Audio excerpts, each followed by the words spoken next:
Welcome back, ladies and gents. Today we are shooting product shots for a, let's say, herb packaging company, just because, I don't want YouTube to get all on my case about whatever. So we're shooting product shots, and there are a lot of shots to take. It is incredibly overwhelming, so naturally I'm procrastinating, and I just came up with an idea, and I'm gonna do it before I start.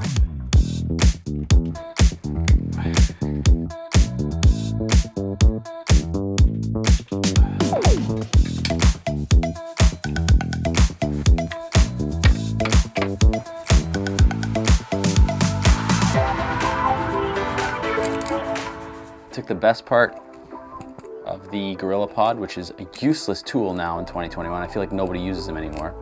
Took the base of the Ronin. Now I have a much sturdier, more useful handle. Converts into a little mini tripod. It's just like a Gorilla Pod on steroids.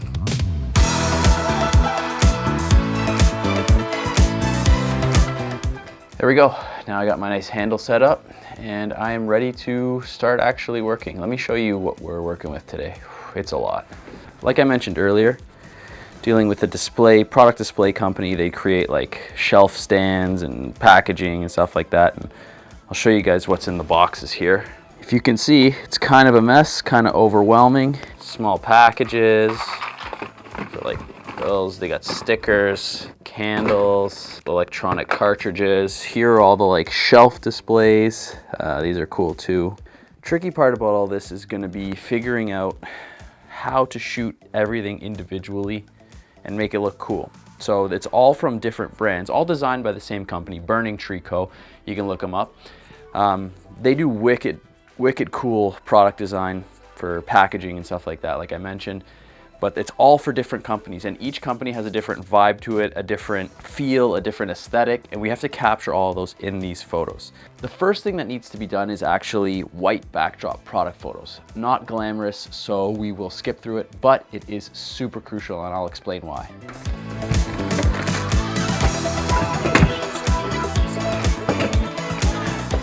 Okay, now while we lug this all downstairs, probably gonna be a couple trips here. I'll explain to you why white backdrop photography is so important. Now, the thing a lot of people don't realize or don't understand, probably don't even appreciate, is the fact that you need white backdrop photography for just about any product you sell online or any product you display. Most people think that, you can just take cool photos on wicked backdrops and then just publish it like that. That's great. That has its purpose too, and that's part of what we're shooting today. For displaying things on websites and social media and stuff, that's obviously more ideal than a white backdrop. I'm tired already.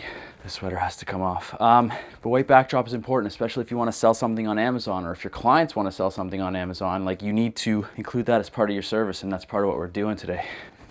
Another benefit to white backdrop product photos that you might not think about, might not consider when you're taking them, is you can actually get a lot more out of a white backdrop photo than you think. By cropping out the background, you now have the freedom to play with whatever you want. If you have especially a dark product on a white background, very easy to isolate, and then you can push it as far as you want. You can create creative shots from it. Whereas doing that off of a lifestyle shot or background, you don't have that same flexibility, that same freedom. So there is value in doing them. I encourage everyone who does product photography to offer that as well. Charge a little extra. All right, now I gotta keep lugging this stuff down the stairs. Most people probably don't know what a dumbwaiter is anymore, but a dumbwaiter for all of this would be ideal. Look it up if you don't know it. And do it in 2 trips, just like I do my groceries. Least amount of trips possible. Haven't shot a single thing yet, already sweating. Now, the only downside to filming this white backdrop stuff and showing you guys is it's not exactly glamorous, so I'll take you through the setup and we'll time lapse through it before we get to the creative lifestyle shots, and I'll show you a few of those. More stuff to lug down the stairs. Here we go.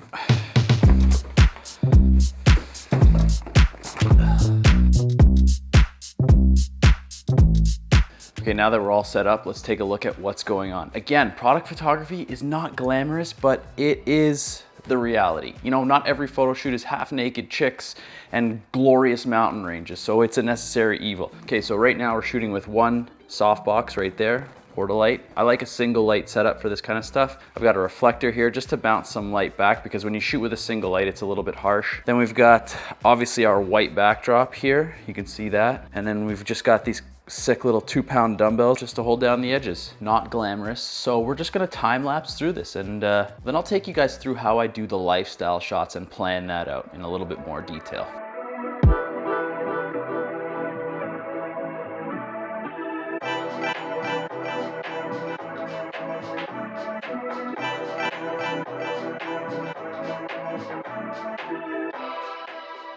White backdrop shots done. Not glamorous, not exciting, not really an opportunity to be creative, but necessary. Next thing we're gonna do is the actual creative lifestyle shots for like web and social media use. Now there's a lot to shoot, a lot of different brands. I'm gonna lay it all out and show you guys how I organize my thoughts and what I wanna do for certain objects. However, that first requires me to lug everything that I brought down here right back up the stairs. See, I didn't plan that part through.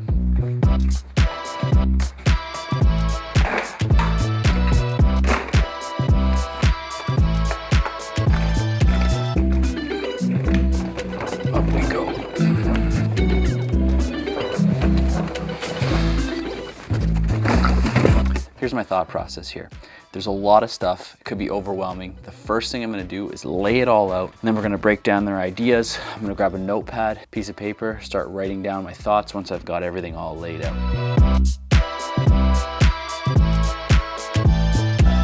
Okay. A lot less intimidating when it's all laid out. So you've got wall display, counter display, shelf display over there, a little paper roll, grinder, stickers, matches, assorted papers. These are little cartridge pens. These are containers for gummies. There's a candle, lighters, and I grouped this one together because it's all the same My High brand. There's matches, different size papers, a little credit card size grinder. So that I'm actually gonna shoot as a set. Now I have to sit down and plan out all the shots that I'm gonna take for each of these.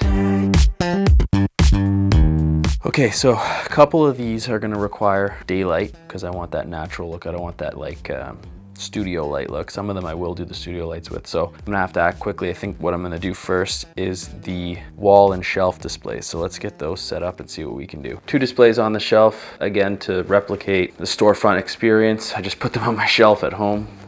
I think what I'm gonna do is when I have to shoot that one, I'm gonna shoot that one first from this side over here, and that one will just be in the background as sort of like a filler. However, when I switch them, I'm gonna switch it to the opposite side and sort of make it look a little bit different.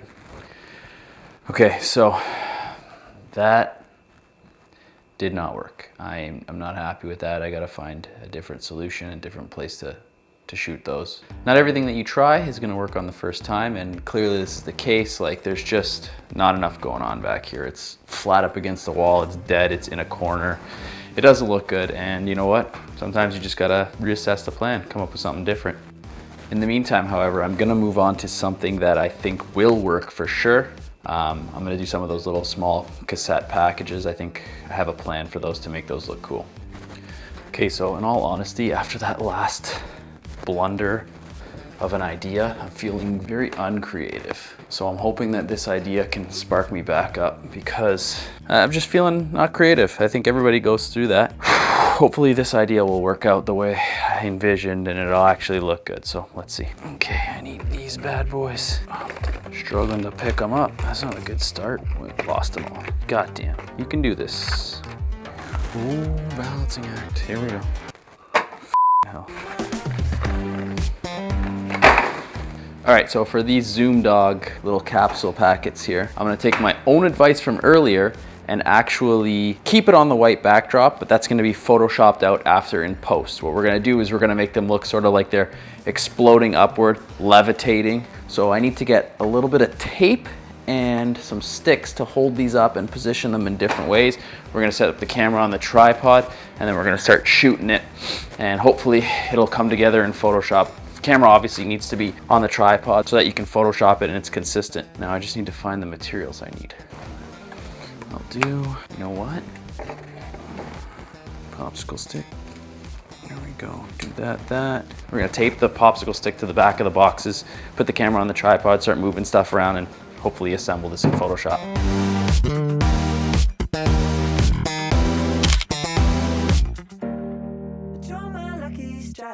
There's also these Zoom Dog packages, and they're meant to look like cassette tapes, and I kind of want to go for like a retro feel. Not really, but like I'm just gonna lay them out right here. This is my little setup area for this shot. I'm gonna stack them, play with different orientations, and we'll see how the shots turn out. However, there is something else I want to try because these are really cool packs. You can see the pack opens up and there's like a little dispenser where the pills come out. So I think I want to play off that and maybe have it open up like a bookcase and then pills like popping out of the top, sort of volcanoing out. We'll see how that looks. Again, that's going to be another like white backdrop Photoshop job. So we're going to shoot both, and here's what they end up looking like. Well, my initial plan for the shelves didn't work.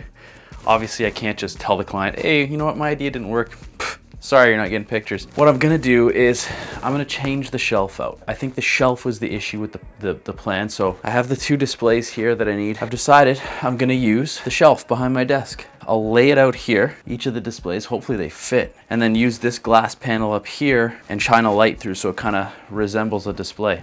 Let's see how that turns out. Okay, now last but not least, I'm gonna show you guys this one. I mean, I could show you all the setups, all the shots we're doing, but that's gonna be like a 45-hour video, and I'll just show you the finished products at the end of the video, but here's the setup for this last one. Different papers, matches, a little grinder card. We're gonna throw some flowers in there as well, dressed up with the little wooden tray just for contrast, and this is how the final photo turns out. All right, ladies and gents, that's it for today's video. I hope you learned something, seeing a few different variations of different product shots you can do, you know, all in the same industry, different packaging, different branding, and the things that they require individually. I know I only went through 3, but I will post the rest of the photos at the end of this video. If you have any questions about the photos you're seeing and things I might have done, throw them down in the comments and I'll happily answer or tell you guys what I did. Don't forget to hit that subscribe button, like the video, and I'll see you guys in the next one. Love ya.